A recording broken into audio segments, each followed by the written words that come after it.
The elevator doors opened to the 34th floor, and the city lights stretched out like stars below me. My heart was racing. After years of long nights and missed weekends, I'd finally done it. Regional Director of Morgan Enterprises. I wanted Emily to hear it from me first. I called her once. No answer. Twice. Still nothing. By the fourth call, I told myself she was probably busy. At 8 p.m., I texted her, "Got something big to tell you. Let's celebrate tonight." No reply. When the celebration at the office wrapped up, I grabbed a small cake and her favorite red wine from the corner store. I wanted to see her face when I told her. But halfway home, my phone buzzed, a notification from Instagram Emily Bennett added to her story. I tapped it. She was at a restaurant. A fancy one, white lights, red curtains.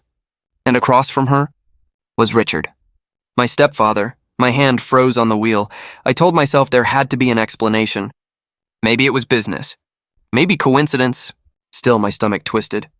Why hadn't she told me? When I got home, the lights were off. I placed the cake on the counter, poured a glass of wine for her, one for me. The clock struck 11. Then midnight. Finally, the door clicked open. She stepped in, heels in her hand, perfume mixed with a scent I knew too well. His cologne. "Hey," I said quietly. She looked up, startled. "Ethan, you're still awake?" "I wanted to celebrate with you." I forced a smile. "Got promoted." She blinked like she hadn't heard me. "Promoted?" "Regional director," I said. "It finally happened." That's great," she murmured, dropping her purse on the couch. "That's all?" I asked. "No hug? No, I'm proud of you? Nothing?" She sighed. "It's late, Ethan. Can we not do this right now?" "Do what?" I stepped closer. "Talk like a married couple?" Her shoulders stiffened. "You're tired." "I'm tired. Let's talk tomorrow. I saw your story." Her eyes darted up. "What?" "You were at dinner." My voice cracked. "With him." Her face changed. Not shock, more like guilt she was trying to bury. "It wasn't what you think," she said quickly. "Then what was it?" "Richard wanted to discuss something about a charity event." "At midnight? Over wine?" "Ethan, please don't start." "Don't start?" I laughed bitterly. "My wife ignores my calls all day, goes out with my stepfather, then comes home smelling like his cologne, and I'm the one starting something?" Her lips tightened. "You're being dramatic." "Maybe I am. Maybe watching my wife lie to my face is a little dramatic." She turned away. "You always twist everything into a fight." "I'm trying to understand you." My voice rose before I could stop it. "I just wanted to share something good. One night where we didn't feel like strangers." She didn't answer. She walked straight to the bedroom. "Emily," I said. "Look at me." She stopped but didn't turn. "Why him?" I whispered. She flinched but said nothing. "Is it about money? Power? What did he promise you that I couldn't?"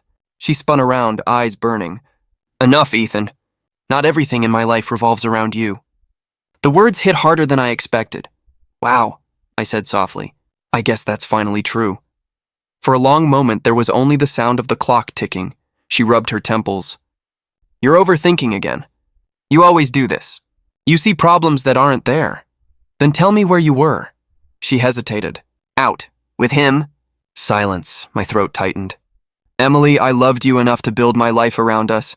But right now I feel like I'm the only one still living in this marriage." She looked at me, cold, unreadable. "You should get some sleep."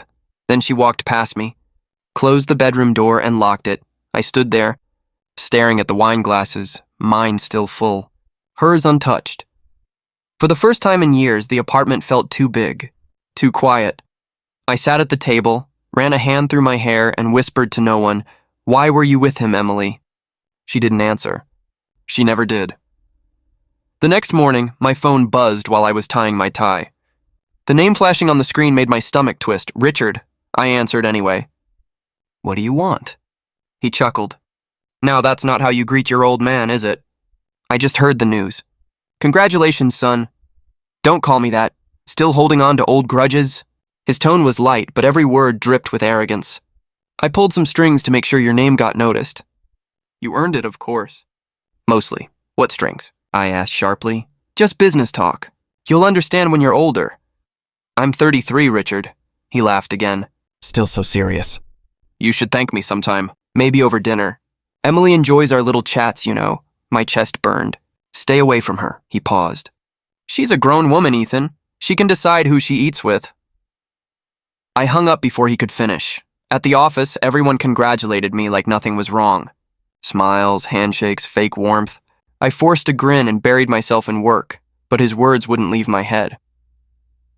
Around noon, Olivia stopped by my desk with 2 coffees. You look like someone just kicked your dog. Rough morning, I said. She placed 1 cup beside me. You should be celebrating, not sulking. You earned this, I gave a tired smile. Apparently I had help, she frowned. What's that supposed to mean? Richard called. He claims he recommended me. Her eyebrows lifted. The same Richard who married your mom 6 months after your dad's funeral? Yeah, the same one. She hesitated, studying my face. Then why would Emily be having dinner with him? I froze. How do you know about that? Her eyes widened. Wait, you mean that's true? I just overheard someone in accounting mention seeing them together last night. The coffee in my hand suddenly tasted bitter. You heard right. Olivia's expression softened. Ethan, are you okay? No, I said quietly. But I will be. When I got home, Emily was in the living room, scrolling through her phone. You talked to Richard, I said. She looked up. He called to congratulate you. He said you enjoy your dinners together. Her eyes narrowed. You're really going to twist that into something ugly? Why didn't you tell me you were meeting him? Because it wasn't important. Not important? I stepped closer. You lied about working late, ignored my calls, and had dinner with my stepfather. How is that not important? Her voice hardened. It was business, Ethan. He offered to help with my event. You're reading too much into everything. That's what liars say. She crossed her arms. I'm not doing this again. I won't explain every little thing I do just because you're insecure. Insecure? I laughed, hollow. You disappear with the man who ruined my family and I'm the problem? Her eyes glistened, but her tone stayed cold. You're exhausting. Then why are you still here? I shot back. She didn't answer. She walked into the bedroom and slammed the door. Later that night, I heard her talking softly on the phone. The tone of her voice, the warmth in it, cut through me like a knife. I leaned against the wall outside our room, every word muffled but intimate. A soft laugh. A quiet good night. When she hung up, I stepped inside. Who was that? She startled. No one. That same no one you were out with last night? Ethan, stop it. You're paranoid. I'm aware of what I heard. Then maybe you should learn to trust your wife.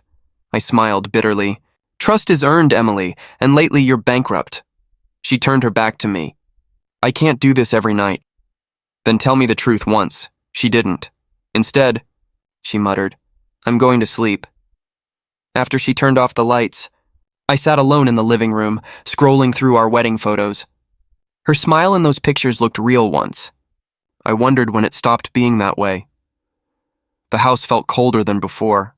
I whispered to myself, what happened to us?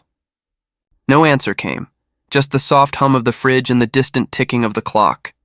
In that silence, a thought took root. Not rage yet, just something colder, sharper, a seed of doubt. A seed that would soon grow into something I couldn't control. When I walked into the office the next morning, the air felt different. People smiled at me, congratulated me again, but their tone, too polite, too knowing, made me uneasy. Big man now, huh? One coworker joked. Guess it helps having family in high places. I forced a grin. What's that supposed to mean? He shrugged. Heard Richard had a word with the board. Said you were their best option. My chest tightened. Who told you that? Everyone's talking about it, he said casually before walking off. I stood frozen, the promotion I'd worked for suddenly feeling like a hand-me-down. At lunch, Olivia found me staring at my reflection in the cafeteria window.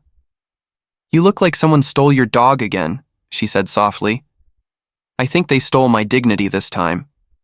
She frowned. What happened? People think I got promoted because of Richard. Her eyes widened. You didn't, I know that. But they don't, Olivia hesitated. Ethan, rumor is Richard recommended you to the board. Maybe that's why Emily was with him that night. Her voice was careful, but it hit like a blade. So I didn't earn any of it? I asked quietly. That's not what I said. But that's what it sounds like. She reached across the table, her hand brushing mine. You work harder than anyone here. Don't let his name steal what you built. I pulled back, shaking my head. He's already taken enough from me. She studied me for a moment. Ethan, whatever's going on between you, Emily, and Richard, it's showing. People can see you're not okay. I'm fine, I lied. No, you're not. Call someone. Talk to an old friend, anyone. Her concern made me uncomfortable. I didn't want sympathy. I wanted answers. That evening, I went home earlier than usual. The lights were on, but the house felt empty in a way that walls couldn't fix. Emily sat on the couch, scrolling through her phone. You're home early, she said, not looking up. Wanted to see my wife, I said flatly. Got tired of hearing about my stepfather all day. She tensed. What do you mean? Apparently, Richard's the reason I got promoted. Her eyes flickered. Oh, I repeated. That's all you have to say? Ethan, people talk. You can't control rumors. Rumors start somewhere. She sighed. You're overthinking again. No, I said, stepping closer. I'm starting to see things clearly. Don't do this, she muttered. Do what? Ask why everyone thinks my success came from the man you've been having midnight dinners with. Her phone dropped onto the couch. I told you it's not like that. Then tell me what it is, Emily. Her voice rose. You're paranoid. Not everything is about you, I froze. The words echoed in my chest, hollow and sharp. Maybe it's not, I said quietly. But my marriage should be. She stood up, arms crossed. You always assume the worst. You twist everything I do until I'm the villain. Maybe you should stop acting like one. Her jaw tightened. I can't talk to you when you're like this. When I'm like what? Angry? Honest? Delusional, she snapped. That's what you are. Something inside me broke. I grabbed my glass from the counter and threw it against the mirror on the wall. It shattered, raining fragments across the floor. We both stood there, staring at the broken reflection. In the silence, she whispered, You need help. No, I said. I need the truth. She turned away, muttering, You'll never believe it anyway. I laughed bitterly. Try me. But she didn't. She walked upstairs without another word, her footsteps fading into silence. I stayed there for a long time, staring at my fractured reflection. For a moment, I didn't recognize the man in the shards, angry, desperate, lost. That's when my phone buzzed. A message from an unknown number. You don't deserve what's happening to you. Call me James, I frowned. It had been years since I last spoke to James, my old college friend. I called him back immediately. James, how did you get this number? He laughed lightly. You forget I work in finance. I still keep an eye on my friends. I'm not sure I qualify as one lately, he paused. I saw the press release about your promotion. Congratulations. Though I heard Richard's name was attached. So it's true then. Does it matter? He asked. You did the work. Don't let his shadow swallow you, I exhaled. Too late. It already has. Then step out of it, he said firmly. You can't fight ghosts if you keep standing in their house. His words stayed with me long after the call ended. I looked at the shattered mirror again. My reflection broken into 100 pieces. For the first time, I realized it wasn't just the glass that was cracked. It was me. I never meant to find it. I was just cleaning her study, trying to distract myself from the silence that had started filling our house. The desk smelled like her perfume, lavender and guilt. When I opened one of her books, a small note slipped out and landed near my foot. My first thought was that it was a reminder or a grocery list. Then I saw the handwriting. Can't wait for our next dinner. Same place? It was signed with an R. My heart stopped. R, I whispered. My throat went dry. Richard. The room spun for a second. I sank into her chair, the note trembling in my hands. I could almost hear his smug voice from my wedding day. You married well, son. I laughed bitterly. You really meant that, didn't you? That evening, Emily walked in humming softly, carrying grocery bags. I forced myself to sound normal. Hey, I said. Long day? She smiled faintly. Exhausting. You? Just cleaning up. Found one of your books on the floor. Oh? Which one? The one on the desk. She froze for half a heartbeat before answering. Oh, that. What's in it? I asked casually. Notes, random things. Why? I shrugged. Curiosity. Her smile returned, but her eyes avoided mine. You and your curiosity. I watched her disappear into the kitchen, and I knew something was coming apart, and she didn't even realize I'd already seen the crack. That night, I followed her. She said she had to meet a client. She dressed too carefully for a client. Navy dress, perfume, lipstick she hadn't worn in weeks. I parked 2 cars behind her and killed the headlights. My hands clenched around the steering wheel as her car pulled up to the Valencia, a luxury restaurant by the waterfront. I whispered to myself, "Please, God, let me be wrong." From the shadows across the street, I saw her step out. Then he appeared, Richard. Gray suit, gold watch, the same confident smirk he'd worn when he gave his speech at our wedding. They greeted each other like lovers who had done this before. He touched her hand. She didn't pull away. I took out my phone, pressed record. My breath came in shallow bursts. They were seated near the window, candles flickering between them. She laughed, and a real laugh, the kind I hadn't heard in months. He leaned closer, whispering something that made her blush. My stomach turned. I whispered into the dark, "That's my wife." A waiter poured wine. They toasted. She lifted her glass with that same soft smile she once gave me when I told her I loved her. I felt something inside me unravel. I wanted to storm in, flip the table, ask her why, but I stayed, watching, recording, dying quietly. When the check came, he placed his hand over hers. She didn't move it away, that was enough. I turned off the recording and walked back to my car. I drove without direction. City lights blurred into streaks of color. Every stoplight felt too long, every breath too heavy. I whispered her name again and again, as if saying it would make sense of what I saw. Emily. Why? My phone buzzed on the seat beside me, a message from her. Running late. "Don't wait up," I laughed until it hurt. "You're right," I said to the empty car. "I won't." I kept driving, past the bridge, past the turn for home. My reflection in the window looked like a stranger's. Hollow eyes, clenched jaw, a man halfway between fury and grief. Every memory came rushing back, our first date. The way she said forever without hesitation, the vows under the white lights. All of it now felt like a script written for someone else's movie. I gripped the steering wheel until my knuckles turned white. "You could have told me," I muttered. "You could have ended it before killing me this way."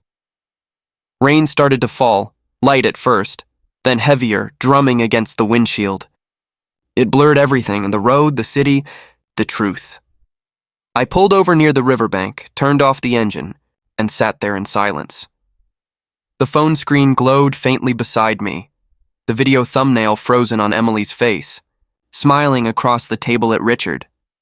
I couldn't bring myself to hit play again. For the first time, I understood what it meant to lose everything while still breathing. I whispered into the dark, "She's gone." And in that moment, I felt something inside me finally stop trying to hope. I slammed the door and didn't bother with keys. The apartment smelled like her perfume and the faint trace of his cologne. I dropped the envelope with the note on the kitchen table, set my phone with the recording facing up, and waited for her to walk in. She did, quietly, like nothing had changed. "You okay?" she asked, hanging her coat. I didn't answer. I pointed to the table. "What's this?" She glanced down, then at my phone. Her hand went cold. "Ethan." "You tell me," I said. "Or I play the video right now." Her face drained. "It's not what it looks like." I laughed until it hurt. "Then tell me what it is. Because from where I'm standing, you're laughing with my stepfather while I carry cake home for you." Her jaw worked. He was helping me. Helping you how? With a charity? With taking my life apart? I pushed the phone closer. "Tell me, Emily. Tell me it's all perfectly innocent." She flinched. He offered to help fund a community program. He said he could connect me with sponsors. That's all. At midnight? Over wine? I kept my voice low, but each word cut. "You didn't text me. You didn't say, 'Hey, Ethan, Richard's offering help.' You hit it." "It wasn't something to tell you," she said quickly. "It was about the event logistics.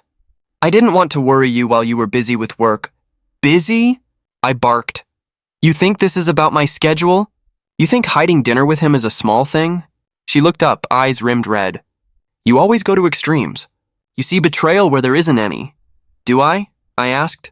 "Then explain why there's a note signed R. Explain why you laughed like that. Like you were with someone who mattered more than me. She swallowed.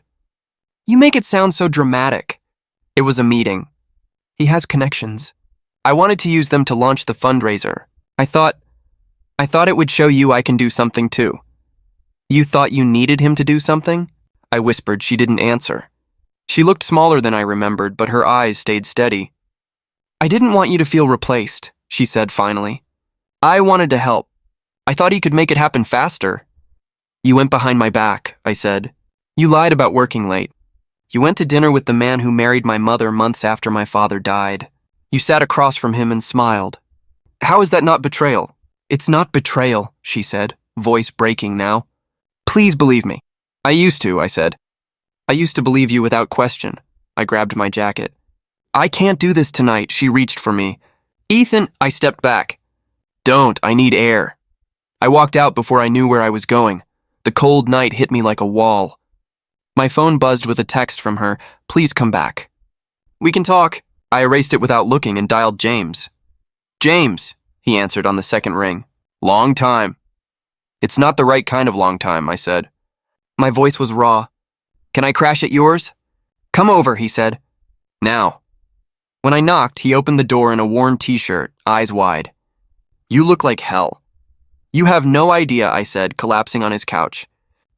I couldn't finish. I let the recording play. His phone lit up. He listened to the muffled laughter, to the clink of glasses. He put the phone down slowly. Jesus. She said it was for a fundraiser, I said. She said he's helping her, James rubbed his face. Richard has been playing chess for a long time, Ethan. He doesn't do favors without wanting a move in return. Then what do? I asked. Confront them both? Storm into his office? Tell the board? James was quiet for a moment. You have two options. Fight blind and loud or play smart. If you go loud, you lose control. If you go smart, you let their lies unravel themselves. Let them unravel? I echoed. Let them keep hurting me while I wait. You don't wait weak, he said firmly. You gather proof. You protect yourself. You expose them when the timing is perfect. Let them believe they're winning so they make worse mistakes. I stared at the ceiling. I don't want to be a vengeful man. No, James said. You want justice without becoming what broke you. He handed me a whiskey glass. Take it slow. Don't let anger make your choices. I swallowed the burn. So I watch? Yes, he nodded. Watch, record, keep your dignity. Let their own lies be the rope they hang themselves with. Outside, the city hummed like nothing had happened. Inside, my hands trembled less. Something cold and clear settled where pain had been. Okay, I said. I'll watch. And call me before you act on anything, James added. Promise me. I promise. I meant it. I would not let rage steer me. I would not be reckless. That night, I didn't sleep. I sat on James's couch and went over the video again, frame by frame, listening for details I could use. I felt no triumph, only a quiet resolution. I would not burn their house down with fire. I would watch the cracks grow and let the building collapse under its own weight.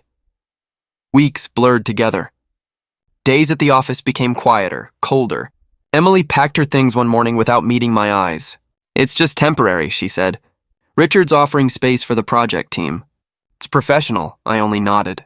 Right, professional. She hesitated at the door. Don't make this harder than it is.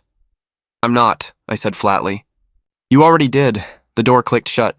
The silence afterward was louder than her leaving. At work, people tried not to talk, but whispers travel faster than truth. I caught pieces in the hallway. Her name, Richard's name, laughter cut short when I appeared. Olivia was the only one who didn't flinch when I walked into the break room. You're pretending again, she said, sliding me a cup of coffee. Pretending what? That you're fine, I stared at the steam. Fine is just a word people say when they don't know what else to be, she sighed. You don't have to be fine. You just have to keep standing. I almost smiled. You always have something wise ready, don't you? She shrugged. Karma doesn't need your help, Ethan. Just stand still. Watch it work. Her words stuck in my head for days. Maybe because deep down I wanted to believe them. Then the news started spreading. First, a quiet murmur. Then a storm.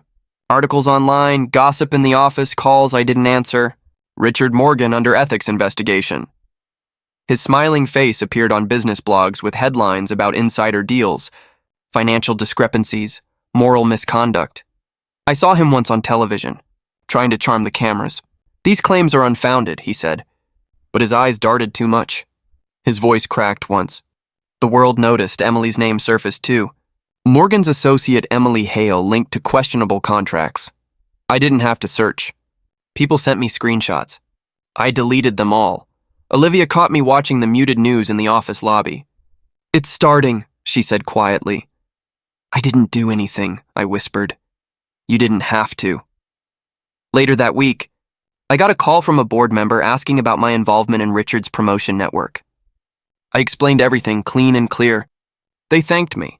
Then, in hushed tones, admitted Richard had falsified recommendations to place his people higher, including me.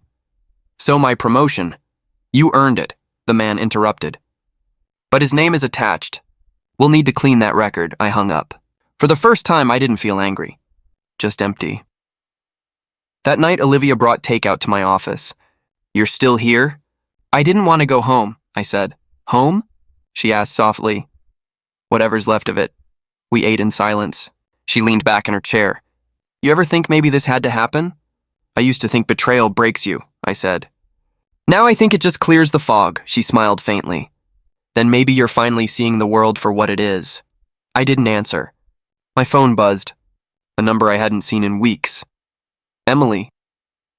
I hesitated, then answered. "What do you want?" Her voice was shaking. "Ethan, please don't hang up." "I wasn't planning to," I said evenly. "They're all gone," she whispered. "The sponsors, the investors, they're saying I used Richard's money. They're calling me a liar." I closed my eyes. "You didn't see it coming?" "I didn't know," she cried. "He said it was just support." "He promised." "Richard doesn't promise," I said coldly. "He bargains." "I made a mistake," she whispered. "I didn't mean for it to go this far." Her voice trembled the same way it used to when she said she loved me. For a second, I almost forgot.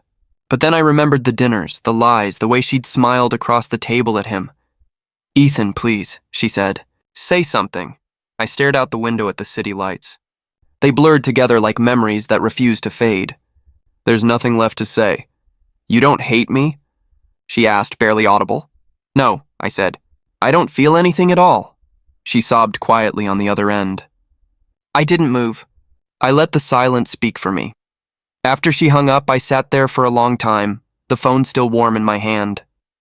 Olivia walked back in. "You okay?" "She called," I said. I guessed. She said she made a mistake. Olivia studied me. "And?" I told her I felt nothing. She nodded. "That's how you know it's over." Outside, the night was calm for the first time in months. The storm had moved on, leaving everything broken but strangely clean. I finished my coffee and stood up. "You were right, Olivia." "About what?" "Karma," I said. "It didn't need my help," she smiled softly. "Told you so." I turned off the lights and walked out. For the first time since everything began, I wasn't running toward or away from anything, just standing still, watching the world set itself right. The morning headlines did it for me. Richard Morgan accused of embezzlement, assets frozen pending investigation. His perfect smile was gone, replaced by a mugshot glare. The man who used to call me son was now being called a fraud. At the office, the mood shifted. People stopped whispering around me. Now they nodded, even smiled. Olivia tossed the newspaper on my desk. "Guess karma didn't take long," she said. "I didn't do anything," I murmured. "Exactly," she said. "That's the beauty of it." Mr. Grant called me into his office before noon. He looked older than usual, tired but sharp. "Ethan, I've reviewed everything from the audit. You weren't involved in any of Richard's financial dealings. You did your work clean and you did it well." I nodded, unsure what to say. "Thank you, sir." He leaned forward. "The board appreciates integrity, especially now.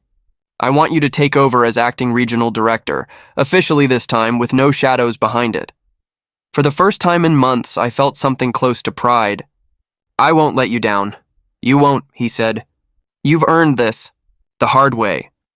When I left his office, Olivia was waiting in the hall. "You're smiling," she teased. "That's rare lately." "Grant promoted me again," I said. "This time for me, not because of anyone else," she grinned. "Told you." Standing still works. The news kept spreading. Richard's company stock collapsed. His name became a curse in every meeting room. And Emily, she vanished from social media, from events, from everywhere. Until the night of the charity gala, it was ironic. The same event she'd once said Richard helped her plan. I hadn't planned to go, but Mr. Grant insisted. "We need you to represent the company," he said. "Show them stability." The ballroom glittered with lights, laughter, and fake smiles. I wore my black suit, the one Emily bought for our anniversary. It still fit, though it felt heavier somehow. I was talking to a few board members when I saw her. Across the room, she was thinner, pale, eyes ringed with sleeplessness. The confident glow she once carried was gone. She held her clutch like it was armor. Our eyes met. She froze, then started walking toward me. I could hear my own heartbeat over the music. "Ethan," she whispered when she reached me. "Can we talk?" I didn't answer right away. I just studied her. She still smelled faintly of the perfume I used to love. "What do you want from me, Emily?" Her voice trembled. "Please, not here." Just a moment, I took a step back. "You ignored my promotion for him. You sat at his table while I waited for you to come home. Now he's gone, and you're here. What could you possibly want?" Her lip quivered. "You think I wanted this? You think I knew what he was doing?" "You didn't care," I said quietly. "As long as the wine was good and the lights were bright, you didn't care what he took from me." She shook her head, tears gathering. "He manipulated me, Ethan. He said you'd never make it without him. He said he'd help you, but only if I—" She stopped, choking on her words. I waited. "If you what?" She looked down. "If I stayed close. If I kept him happy," I exhaled slowly. "And you did."